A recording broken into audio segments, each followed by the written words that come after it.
نو پوهان صاحب امریکا چې بخنه غواړم امریکا چې طالب نه پریدي د پاکستان د لارې یادار لارې پار تر دیوار نفوذ ما دغه کوي چې د هغه حکومت چې د پلاس جوړ شوی حکومت دی د تابع اثر حکومت دی هغه حکومت سره خبري وکي یو ځکینی نو د امریکا نیت درته څنګه ښکاري یو مثال وزه درک یو خان دی او ناظر که څه هم ناظر د خان تابع دی خو په نهایت امر کې دواړه خپل منافع لري که اوس د امریکا حکومت خان او د افغانستان دا ناظر موږ قبول کو لکه بي بي سي پروګرام نو خامخا دغلته امریکا خپل منافع د دغه ناظر د لارې نشي ترلاسه کولی اوس نو دې دپاره غواړي چې مستقیما د خپل منافع ترلاسه کړي خو ډېر ظالمانه روش خو دی که نه جګړه خو د ناظر په کور کې ده نه تنها ظالمانه بلکې زه دا وایم چې باید د افغانستان ولس د اوسني چارواکو په شمول په دې باندې وپوهېږي اول باید پخوا پوه شوي وي د شوروي د وخت نه باید دا پند اخیستی و چې پردی ملک فقط خپل کار کوي خپل منافع په لاس راوړي بیا هغه ډېر نږدې یاران او دوستان هغه بیا پریدي او بلکې قرباني کوي نو اوس باید دوی په دې باندې نو د سولې هیله اوس دلته نو کومه ده یعنې اوس خبره زما هم دا ده چې دغه خلکو ته اوس هم چانس شته دی دا د حکومت په چوکۍ چې ناست دي دوی ولس ته مراجعه وکړي د ولس ارادې ته ځان تسلیم کړي او په دې آخرو وختو کې هم دا ووایي چې راځئ دا یو کار خو وکړو چې موږ بیرته مراجعه وکړه د ولس ارادې ته او ولس ارادې په اساس هم وکړولی شو چې یو ملي تصمیم ونیول شي او هغه ته ملي تصمیم جنگ ته هم د پای ټکی کیږي د قربان د خارجیانو د مداخلې ته هم د پای ټکی کیږي او په آینده کې موجب د دې هم شي چې یو آزاد او مستقل باعزت او حرمت حکومت د افغانستان د پاره رامنځته شي دا ملي تصمیم به چې شي په دې وروسته خبرې کوو خو اوس بل بحث چې موږ په شروع کې ور باندې دغه وکړو خو به بحث صحیح دغه خواته لاړ د سولې خبرو خواته لاړ هغه د انتخاباتو موضوع ده حکومت کمیسیون انتخابات ځنډولي دي لیکن یو تعداد سیاسي ګوندونه دغه ځنډولو نه اندېښنه لري ځکه چې د جوزا نه وروسته بیا رئیس جمهور غیر قانوني دی د حاکمیت د بلې خوا نه د کمیسیون چې څه رقم دی او د حکومت باندې بې اعتمادي څومره ده نو دا خو انتخابات کولی نشي نو دا به څنګه یعنی څه کول پکار دی د یوې خوا نه د انتخابات کېدل مشکل ښکاري د بلې خوا نه بیا د انتخاباتو د حکومت ادامه به څنګه وي دا دواړه حالت چې د قانون د تاریخ سره سم یعنی د اساسي قانون کوم نیټه چې ښودلې ده چې په عمل کې به شروع کیږي په اول د جوزا به نوی رئیس جمهور معرفي کیږي ملت ته د انتخاباتو په ترڅ کې په همه حال بل خبره ده چې دا کمیسیون څونه کوي شي اوس زو دواړو عملی برخو ته اوله کمیسیون یا انتخابات تر سره کړل یا ښه یا بد تر سره شو مهمه ده چې نتیجه لاس ته راغله آیا هغه نتیجه مثبته ده که منفي ده خو ټول اینو چې دا نتیجه منفي نتیجه ده وخت چې دا نتیجه منفي نتیجه ده آیا چې په فارسی کې متل دی پښتو کې څنګه راځي وای ازمودن خطاست نو د دې کمیسیون د دغه کړو سره زه فکر کوم چې دا انتخابات که آینده کې مطرح کیږي نتیجه به ډیره نسبت دی ولسی جرګې انتخابات ته خرابه بده د ټولو لپاره د نه منلو وړي خو چاره بني چې کینه مني بیا به څه کوي کی مني بیا به څه نه نو اوس چاره څه ده چې انتخابات وشي او کنه اوس کله کمیسیون انتخابات کوي خو ستاسو په قول نتیجه به دغه سی وي او کني کوي نو نور خو د دې حکومت پاتې کېدل په خپل غیر قانوني حالت ده نو څنګه څه وکړي اوس هغه اړخ ته راځم دا اړخ خلاصي بل فرض موږ دا وایو چې دا کمیسیون دی بدل شي سیاسيون وایي چې دا کمیسیون دی بدل شي چې دا ټول ظروف دا ټول په خپل ځای پاتې جنگي بی امنیتي خارجيانو مداخله هي دا ټول شیان موجود په خپل قوت سره او په خپل ورځ په ورځ د شدت سره او دا حکومت هم په دغه حالت باندې د ټولو مداخلات سره نو هر څوک چې ملکم ته د کمیسیون ته راولي نشي کامیابېدل راغلو بل اخته نو حکومت تبدیل شي یعنی تاسو وایئ چې دغه باسونه شته چې یو عبوري حکومت رامنځته شي او هغه انتخاباتو کې اصل خبره دا ده چې د انتخاباتو کوم انتخابات عمومي سری آزاد مستقل چې دا قانون اساسي پیش بینی شوی د دې لپاره زمينه سازي وشي د دې لپاره څو وخت زمينه سازي کیږي دا یوازې کمیسیون نشي کولای دا هغه وخت زمينه سازي کېدای شي چې د ملت مشران ملي مشران سیاسي مشران او د علماو دانشمندانو نمایندگان دا ټول سره راټول شي او یو ملي تصمیم ونیسي دا ملي تصمیم اوسي ملت ته د ملت د ارادې په اساس باندې بیا یو نهایی تصمیم د یو موقت حکومت لپاره رامنځته شي چې موقت ادارې لپاره یا د سرپرست ادارې لپاره چې هغه بیا د زمينه سازي وکړي دغه انتخاباتو لپاره چې موږ وایو چې عمومي آزادي سری او مستقیمي بیا نو که دغه کمیسیون هم تاسو کېنوي زما یقین دی چې تاسو ته هغه مثبته نتیجه په لاس درکړي البته د یو سلسله یعنی اصلي بې اعتمادي په حکومت ده نسبت کمیسیون ته د کمیسیون خراب ځکه دی چې حکومت مداخله کوي واضح خبره نو تاسو نو خبره دا ده چې اول باید د حکومت غو خوړل شي یو په هر تصمیم د هر لارې نه چې لوی جرګه کیږي قبل څه کیږي یو موقت حکومت جوړ شي او هغه د بیان انتخابات ته زمينه مساعده کی خو د سال کې چې د سولې خبرې روانې دي نو دلته خو وس احیانا د خبرې پر مخزي نو بیا به انتخابات ته زمينه مساعده وي کنه وي مثلا هغه دلته د طالبانو د شمولیت او د قصې رامنځته کیږي نو کوم یو تاولیت ورکړي انتخابات ته وکنه نه سره کوم تاسو بخکې دا قبول کړ چې که سوله تحقق مومي هغه بیا اولیت لري هغه ته حق د اولیت ورکول کی ځکه هغه د مرګ ژوند خبره ده بیا پس دغه نه د طالبان د دې ملک نه بیگانه خلک نه دي افغانان دي دغه ملک بچیان دي چې هغه په ملي تصمیم کې راګټ شي موقته اداره خو به داوی د وجود نه کی و هغه په دې ملي تصمیم کې راګټ شي بیا یو د دې ملي تصامیم یو انتخابات یو ملي تصمیم هم د هغه په ګډون باندې بیا د اساسي قانون تغییر دی په هغه شکل باندې چې جامعه د افغانستان لا نورم خطوب ته بوزي د سینه چې هغه ارزښتونه په لاس راوړي هغه هم تلاړ شي نه داغو هر ارزښتونه حفظ او نور ارزښتونه په لاس راوړلو دا ټول شیان دي چې په ملي تصمیم کې شامل دا ملي تصمیم به څوک نیسي او دغه حکومت کومه یو چې موقت حکومت یو بوري ورڅ حکومت ورته یو د مشروعیت منبع به څوک وي ملي تصامیم ملت نسی ملت سن ټول په یو ځای نشرا ټولېدلې د ملت مشران کوي شي ما تاسو مخکې ویل چې ملت مشران اوس فعلا په دغه حالت کې چې بحراني حالت دی موږ دغه احزاب نه کوي شو استفاده وکړو د علماو نه کوي شو استفاده وکړو د استادانو نه کوي شو استفاده وکړو او بل اخره د سیاسي او تنظیمي مشران کوي شي نه دا کار به څوک یعنی فرض کړه کدا کار موږ د لوی جرګې د خوانه کو یو لوی جرګه جوړیږي هغه به تصمیم نیسي د انتخاباتو باره کې یادو یا هغه حکومت جوړي عبوري حکومت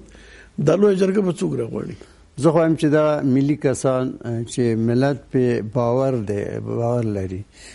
یعنی ملي اعتبار هم لري، منطقوي اعتبار هم لري، بین المللي اعتبار هم لري. داسې کسان موږ او تاسې لرو، یا یو یا دوه په همدغه باندې راټول شي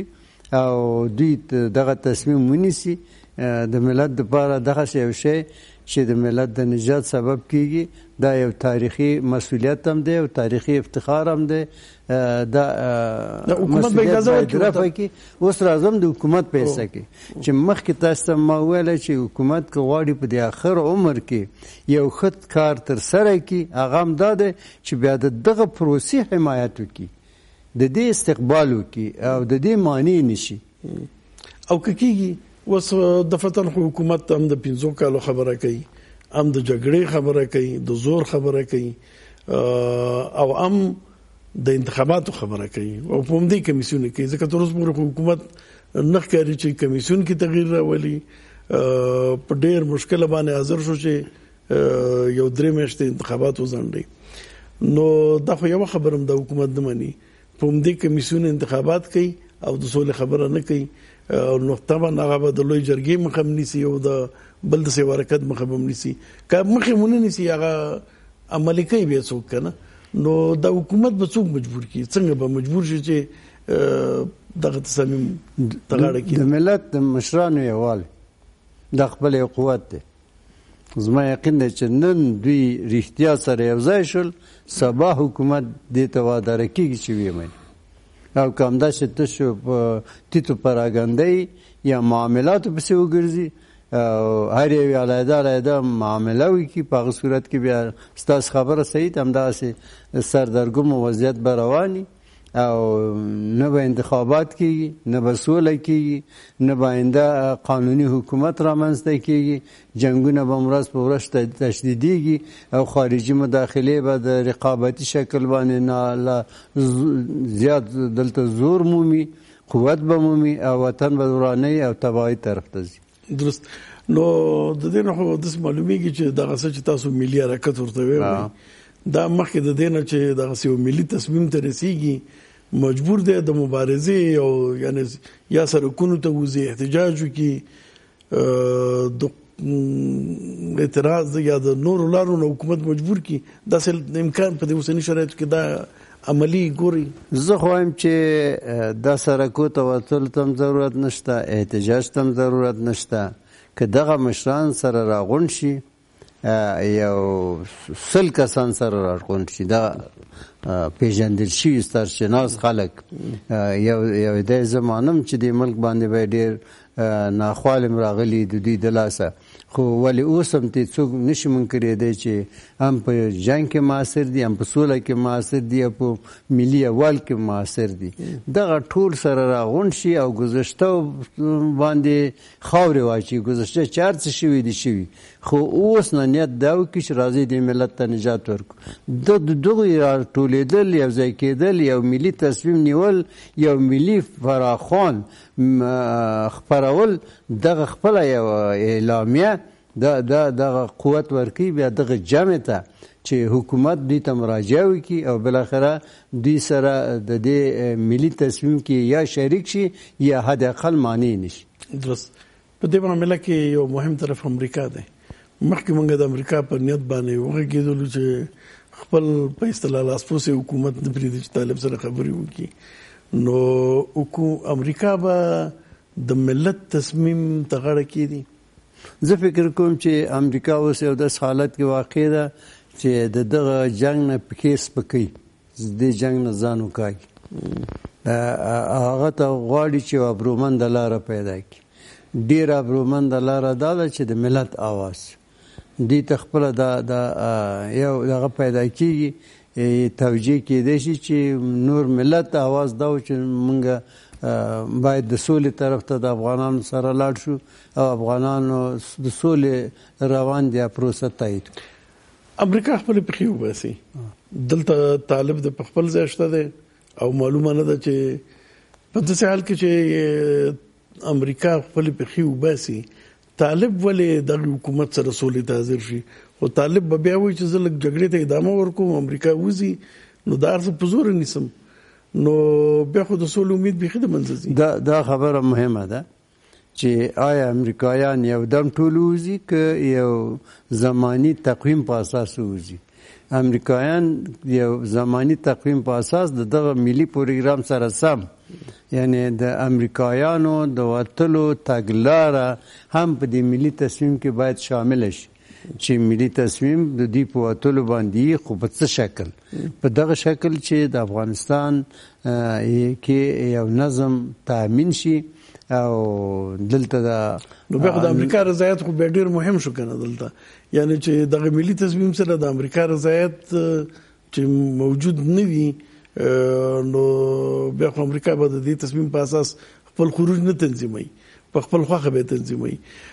بیا نو خو نتایج به څنګه وي؟ طالب یو کال نه 2 کال نه 3 کال 10 کال ورته صبر کوي، جګړې ته ادامه ورکوي، کو په دې باندې اطمیناني چې امریکا وځي په دغه شکل باندې. نو څنګه به تاسو یو د امریکا رضایت ده، یو د امریکا مجبوریت. اوس د امریکا رضایت نه ده ځکه د دې لپاره نه راغلی چې بیرته وځي، اوس د امریکا مجبوریت ده چې بیرته وځي. خو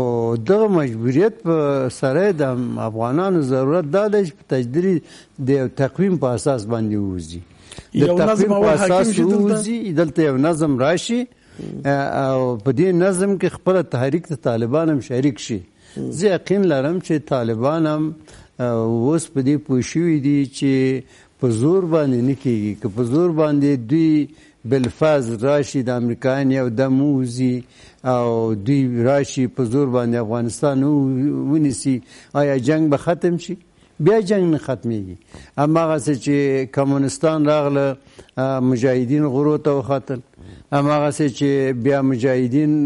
راغله حکومت جوړ کو، امریکایان مرحله راورسېده، امریکایان راغله بیرته طالبان غرونو ته او دشتونو ته لاړل، بیا هماغسې جنګ ادامه لري. او دا د ستاسو خبره زه تاییدوم که طالبان داسې په زور باندې راننوځي بیا یوه برخه هماغسې وځي، بیا جنګ دی، بیا جګړه ده. او په دې باندې تحریک طالبان اوس پوهېږي، دا تجربه یې ترلاسه کړې. زه یقین لرم چې داسې حالت هغوی هم نه غواړي چې راشي بیا خپله اوس خو د جنګ دپاره یو دلیل هم لري که نه، یو توجیه لري، هغه چې بیرته دلته راشي بیا نو چا سره جنګ کوي؟ خو بیا خو د قدرت په سر به جنګ لکه د کورنۍ خو بیا خو داسې بدنام شول. مشروعیت خو دغه 40 کاله کېږي چې جګړه څونه لري، څه خبرې خدای خبر. لیکن افغانستان که خدا نخواسته بیا یو وارې هرج و مرج خواته ځي او مخکې دی نه چې یو نظم حاکم شي، موږ په رښتیا سولې خواته لاړ شو، بیا امنیتي خواته ځي، نو دا خو د سیمې هیوادونه هم ورنه زیانمن کېږي. دغه ملي حرکت چې تاسو وایي د دې کې یو هدف دی چې افغانستان ته سوله راشي، څونه امکان دی چې د سیمې د هیوادونو همکاري جلب کړي او د سیمې د هیوادونو همکاري څونه اهمیت لري په دې حرکت کې؟ دا ډېر ښه سوال دی او ډېر اساسي موضوع ده. یوه خبره چې طالبان تحریک دلته د جنگ د لارې دا حاکمیت چې دوی په آرامه بیا دا حاکمیت سرته ورسي دا نشي کېدلی، ځکه دغه همسایه‌ګانو د منطقې د دې ټول شتون په افغانستان کې دی. او که د سولې د لارې راشي او په تدریجي شکل باندې یعنی د یو تقویم په اساس باندې امریکا ووځي، زه یقین لرم چې په دې کې د همسایه ملکونو منطقه دا ټول همکاریم کوي او د افغانستان سولې ته نه تنها افغانان ضرورت لري بلکې همسایه منطقه او ابرقدرتونه ورته ضرورت لري. وجه د ضرورت دا ده چې دا اور دوی ته رسیږي، دوی باندې ټول پوه شوي دي چې که دلته دا اور نور خاموش نشو د دې اور نه موږ هیڅوک مسؤل نه پاتې کیږو. نو د هغې وجې د خپل ځان د ویرې ټول کوشش کوي چې دلته د جنګ په عوض سوله راشي. درست. نو اوس که بیرته حکومت ته راشو، مخکې لکه څنګه چې تاسو ویل د حکومت سیاست خو په ښکاره داسې ښکاري چې نه سولې خواته تمایل لري نه د انتخاباتو خواته، او د هغې نتیجه که داسې کېږي چې موږ خدا نخواسته یو ستر بحران خواته ځو، دغه حکومت دا نه درکوي چې یو ستر تاریخي مسؤلیت ورته متوجه دی. افغانستان کې دې شي د سولې خواته څوک شي او کې دې شي خدانه قصده د یو ستر فاجعه خواته څوک شي د اقتدار په خاطر باندې افغانستان په سرنوشت داسې لوبي کول. زه وایم چې حکومت په دغه فعلي حالت کې چې په ډېرو بدو بحراني حالت کې واقع دی یو چانس هم لري، تاریخي چانس لري که دوی بیرته دې حالت ته راوښتېدل چې نور موږ نه غواړو چې دا حالت په دې ملت باندې تحمیل شي، په آخر وخت کې خپل یو عمل تر سره کو هغه دا چې ملت د خپل ارادې حاکم شي او په دې کې موږ د ملت سره همکاري کو او غواړو چې د خپل تاریخ بدل کو او یو نوې پاڼه د تاریخ کې پرانیزو. زه یقین لرم چې دوی دپاره دغه زمینه مساعده ده، د ټولو نه دوی تاریخ ته به مخ سپین شي، ملي خلکو سره یو ځای شي، ستاسو خبره تاریخ ته به مخ سپین شي، دا گذشته به جبران شي. دا ملت ډېر عظیم ملت دی، هر اولاد چې پښیمانه شي په خپلو بدو باندې نو هغه بیرته په خپل غیږ کې نیسي. زه یقین لرم چې بیا به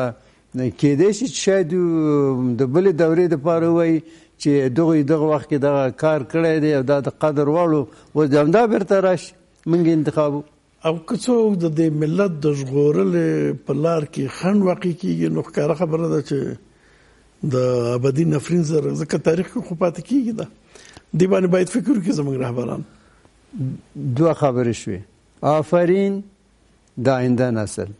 نفرین د آینده نسل. انتخاب زما استاد دغه وخت کې دغه مقاطع زمانی کې وایي چې کوم انتخابو نفرین انتخابو که آفرین انتخابو. ډېره زیاته مننه، کور مدان ستاسو سره مننه. خیر اوسئ